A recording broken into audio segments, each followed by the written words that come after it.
bronchial asthma. It is a chronic, lifelong upper respiratory tract ailment of the human body. The upper respiratory tract consists of trachea, which divides into left and right bronchi. Then each bronchus divides into the bronchioles and later on into the terminal bronchioles, which ends in the air sacs or the alveoli. The alveoli, they are responsible for the gaseous exchange, that is to provide the fresh oxygen into the blood and exhale the carbon dioxide from the blood outside the body. So this respiration, which consists of two parts, inspiration and expiration. Mostly the asthma is the ailment of the expiration process. In this ailment or pathology, there are two factors responsible for this obstruction of the airways. Spasm of the smooth muscles which are present in the walls of the bronchus and the bronchioles. Second is the oversecretion of the mucus, which is produced normally by the glands present in the inner lining of the bronchus and the bronchioles. This mucus in normal process, in physiological amount, is produced to protect the lining of the airways from the various pathogens and the irritants coming from outside in the body. And these are studied with the cilia, which are by movements of the cilia and along with the mucus secretion, the various pathogens, they are kept under control and they are expelled in the form of coughing outside the body. When this secretion, due to the irritation and the pathology of the inner lining, the glandular glands of the goblet glands or the mucus secreting glands in the inner layer of the bronchi or bronchioles, they are disturbed, they produces over secretion of the mucus. That mucus plugs and that forms obstruction in the airways. So first is the spasm of the smooth muscle. Second is the obstruction by the balls or the solid or the compact mucus debris which are formed in the airways. So this overproduction of the mucus and the spasm or the overcontraction of the smooth muscles of the airways, that is responsible for production of the wheezing of the asthma. So there is difficulty in inspiration and especially during the expiration. And that expiration is very forcible, very troublesome, and that produces a typical sound, that is wheezing of the sound.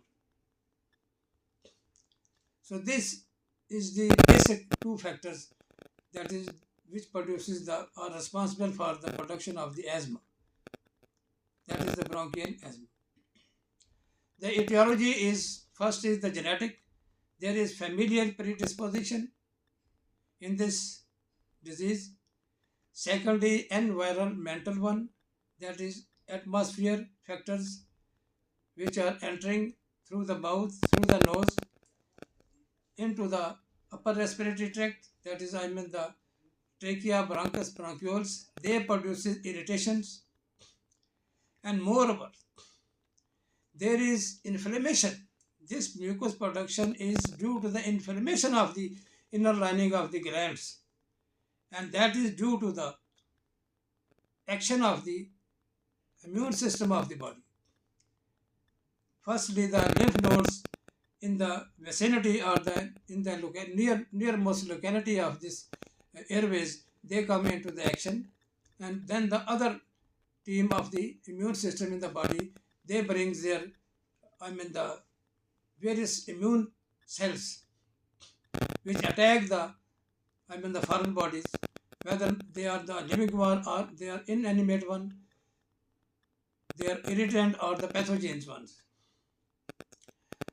That is the T cells, CD4 cells, plasma cells, monocytes, all, and they come into action to attack the foreign body, which is coming from outside in the upper respiratory tract.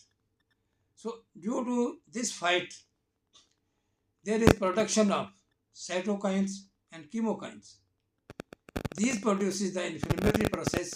There is swelling of the inner layer of the airways, and there is also the spasm or the overcontraction or constriction of the smooth muscles of the airways that produces the narrowing of the lumen, which is insufficient for the normal process of respiration. So this is responsible for production of the asthma.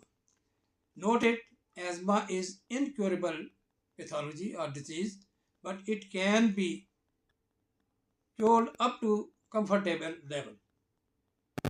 There are medicines, there are change in lifestyles that brings soothing effect to the patient. The patient can perform his normal life duties, activities, and his professional jobs. Age of onset is mostly in the childhood, but it may appear in the later decades of the life. So there is no age limit, but it is preferably or the mostly start in the childhood.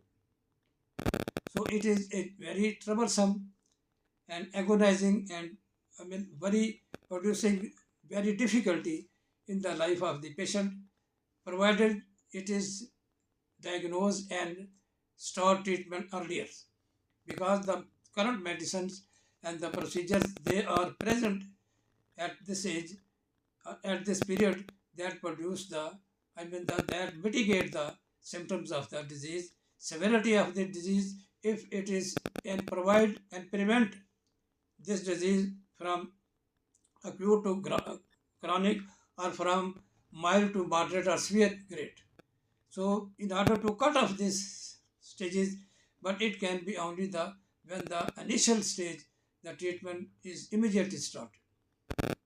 So when you start and diagnose, immediately you will be safe from the severeness or the severity of the disease. So you can perform your proper life activities.